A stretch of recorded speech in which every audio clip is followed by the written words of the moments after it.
Hey, this is Match once again. Welcome back to another videos to the paid request, this time from Frame by Frame. Thank you so much, man. You've been very generous. I truly appreciate it. Every bit helps the channel. And for those who want to send any type of requests, PayPal is usually the best bet. Or join my Patreon. Both things are down below in the info box. It could be a review, a topic, video game playthrough, commentary, reaction, randomness, whatever the case may be. Please feel free. Now, you wanted me to compare two Ninja Turtles films, the 2023 Mutant Mayhem and the 1990 film. And I kind of did this in the review for Mutant Mayhem, which I know a lot of people seem to like, which I appreciate that. There's a couple people who are like new people that don't know my channel that they got pissy about it. Whatever. As one man would say, if you can't take it, don't dish it out. Still something I need to learn to this day. Like I said, if you like the film to each their own, I just do not understand it. And if I'm comparing the two, the 1990 film, I think it has more heart. I think even as a goofy kids film, it still takes itself more serious. It's still more respectful to the characters. Whether it be Raphael having anger issues and Splinter trying to comfort him. Whether it be Raphael being put into a coma and Leo watching him and not leaving his side. Raph waking up and Leo hugging him. Them around the campfire and seeing the Splinter's alive and saying that he loves you guys, and Mighty tearing up. Those small portions help showcase that the Turtles, a lot more can be done with these characters. It's still a kid's film, but there's more to it than that. Mutant Mayhem had zero moments like that. I defy anyone to find a moment like that. Well, that's not fair to say. It tried to have some of those moments, to be fair. When they're watching Ferris Bueller's Day Off, and then they're ready to leave, and they see how everybody is having fun, but then they have to sneak through the sewers and avoid. But they should have delved more into that. They should have gone deeper into that. They should have showcased that even more. To me, it was just very much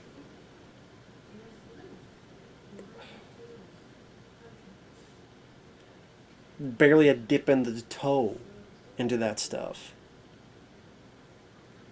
It's about as deep as a fucking pinky fingernail.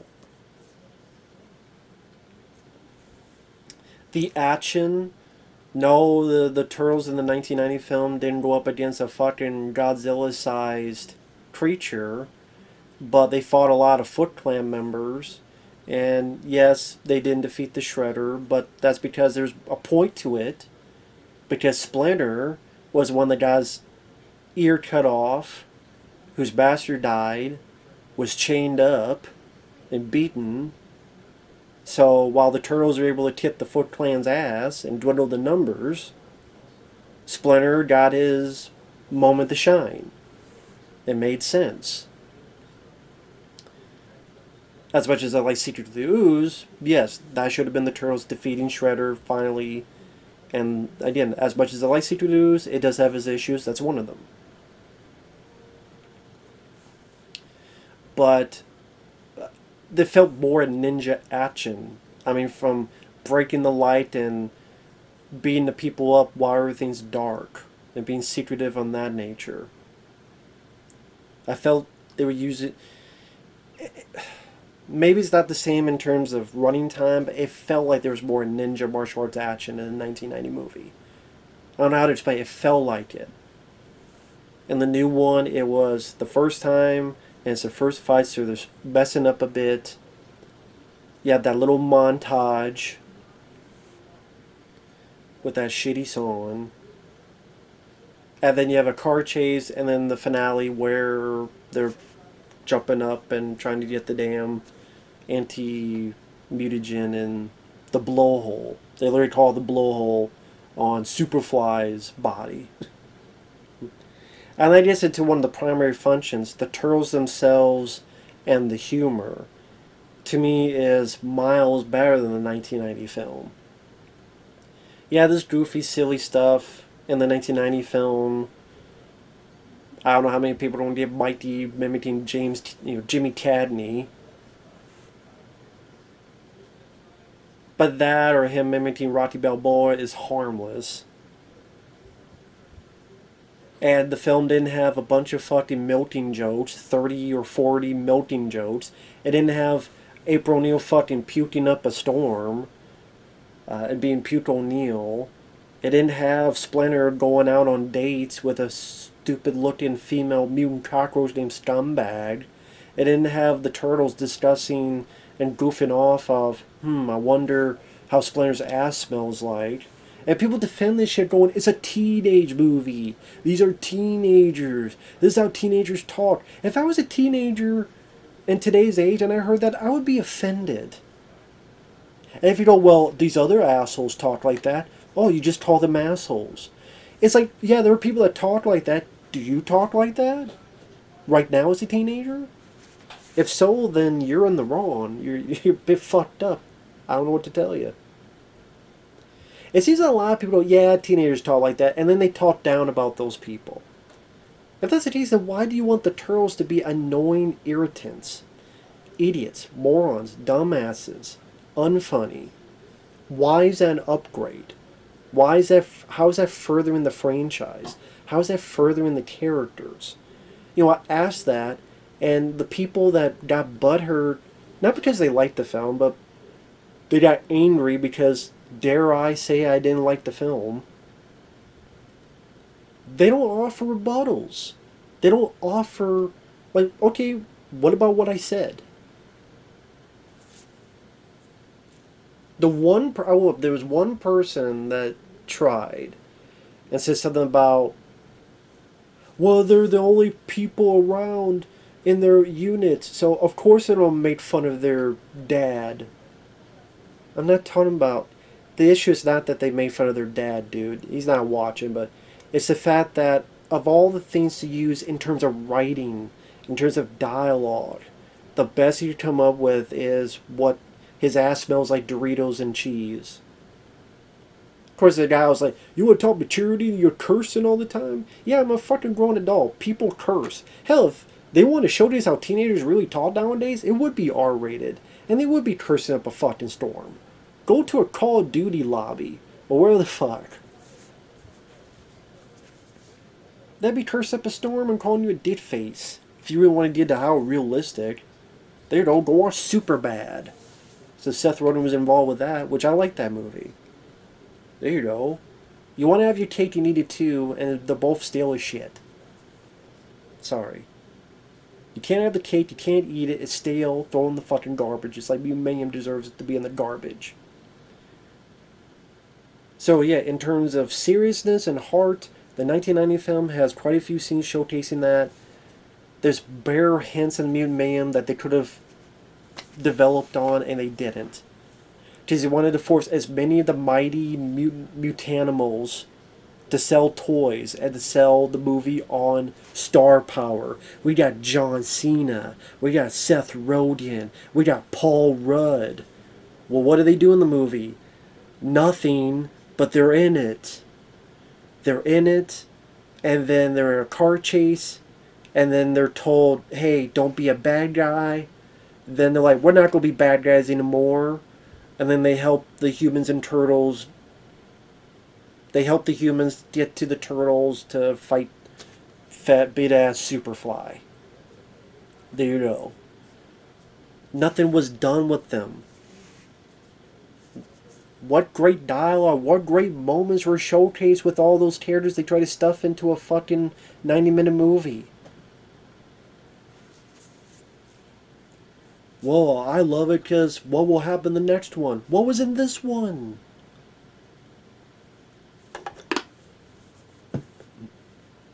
The designs of the turtles look so much better. They don't look ugly. They're still distinct with each other in terms of the face. But, oh, well, they didn't have to put glasses on Donnie. They didn't have to give Wrath a missing tooth. They didn't have made Mikey's head look like a watermelon for a joke. Not only better looking, not only better designed, but they weren't annoying. They weren't irritating, the characters in the 1990 movie. They were likable. You enjoyed their presence. I don't know how the fuck you would enjoy the presence of these four turtles. I don't get it. Because they want to reference bacon, egg, and cheese and Mikey twerking his ass. And the voices, like the voices in the 1990 movie. I'm not a fan of Corey Feldman, to be fair. I think he was a wrong choice for Donatello. I think the guy in the second film, Secret of the Ooze, Adam Carl, was much, much better. But Robbie Rist, Brian Tochi, I always forget his damn name, Raphael, Josh Payas, they worked so much better. And also the people you have around it. Elias Koteas is Casey Jones, very likable. Splinter, wise, respectful, understanding. A parent you can understand would be a wise master and will want to teach goodwill to his students. There's actually a reason why they're called ninjas. There's actually part of Japanese culture within the fucking movie. I ask people, what about the new film makes them ninjas? They can't answer. Because they don't care. They go, I don't care. Well, I'm sorry, that's part of the characters. It's part of their history. It's part of their culture of these characters. That's why it's ninjas in the first place. It's part of the fucking title. But all they heap on the new one is teenage. Fuck the mutants. Well, no. Fuck the ninjas. All that shit. It's the teenage they care about more. More and more and more. Maybe that's the difference. Do you care more about the teenage or do you care more about the ninja stuff?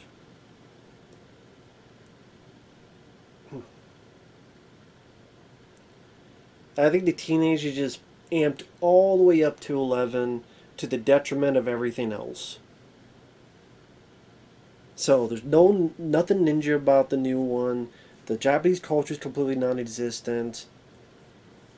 Instead, in the new one, they're talking about kung fu movies. Not even talking scene.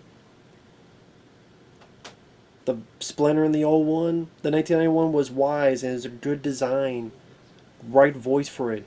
Here, flashback where he has a fucking afro. Having crushes and going on dates with fucking mutant cockroaches. Even the music and the score. I don't mind the score in the new one. The score in the old one, though, I think suits it better. And songs. Partners in Crime Turtle Power is a better song than any song I fucking heard in Mutant Mayhem.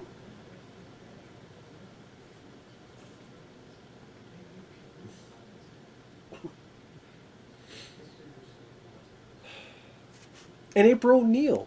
April O'Neil in the original 1990 film, not is she a prettier lady to look at.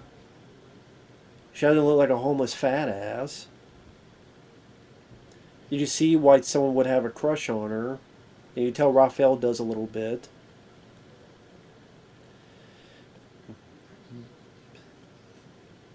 But she seems stronger. She seems more like she cares about the characters. She cares about the turtles. She showcases more emotion in her performance. She showcases more gumption when she's going up against the chief of police. Or taking that slap by the Foot Clan member. Her back and forth with Casey Jones. She shows a bit of strength. She shows a bit of independence. And the new one is just more apathetic. Oh, yeah, just talking like this. What, I'm supposed to film you all the time? You're boring. Like, she could barely give a fuck about anything. Except maybe the one moment where they try to put it in where she finally is going to talk on camera in order to get people that help the turtles. Sorry that edit. The camera's run out of space with a memory card, so I have to edit this together.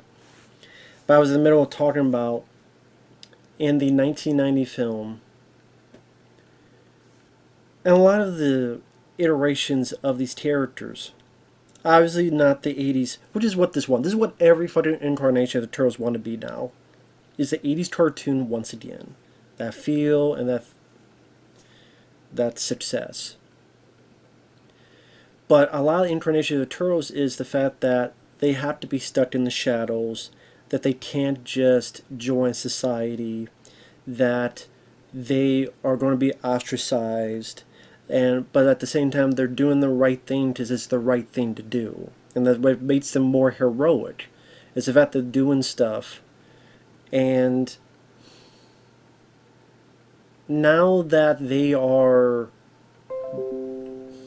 as my computer is getting stuff ready, now that they are accepted by the human world, I mean, at the end of the new film, they're going to prom. What worries do they have now? Doing homework? Like, how is that more interesting? Oh, the turtles, they don't know how to do homework. And they don't have problems at school like you and me.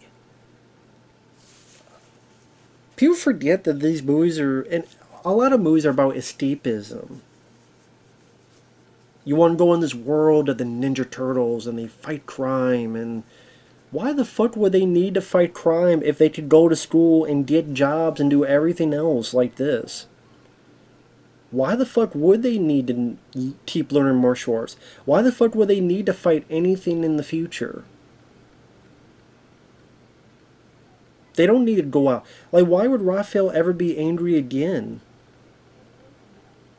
He can have friends and girlfriends and all this other stuff. Why would Mighty ever need to be the guy to keep his family calm when now everybody's got their own groups of friends and other stuff to deal with? Why does Leo need to worry about being a leader when, like, Donatello, I guess he could be now more into his anime because he doesn't really need to fix stuff. He could go to someone else to fix it. He doesn't really need to be a medic because they go to the fucking doctor. Like, all this stuff is like taken away just to make him more like us. And in terms of the trials and tribulations of going to high school, how the fuck is that so goddamn interesting? I don't understand that. I don't get it. If you love it, to each their own. I don't get it. In terms of the way April O'Neil acts and characterized to the support work, on one you got Casey Jones, Elias Cortez, the other you got Paul Rudd as Mondo Decker going, hey brah, duh. On one end you got Shredder, who's an intimidating villain. On the other you got Superfly by Ice Cube, that was never intimidating at all. On one end you got the Turtles wanting to stop crime. On the other, the Turtles want to be popular and accepted. It just so happens stopping a crime is a way to do that.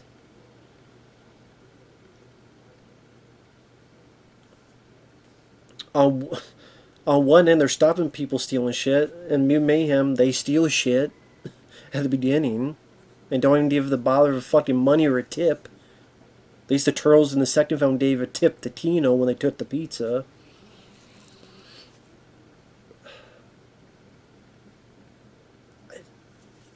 I just don't understand the appeal of the new movie. To me, the 1990 movie, I'm not just saying this because of being nostalgic, I truly do believe it does everything better than the new film.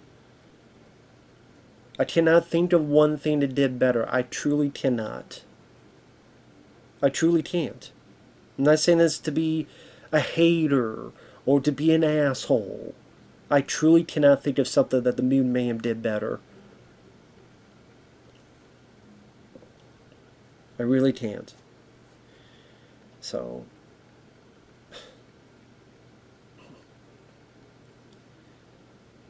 that's just me.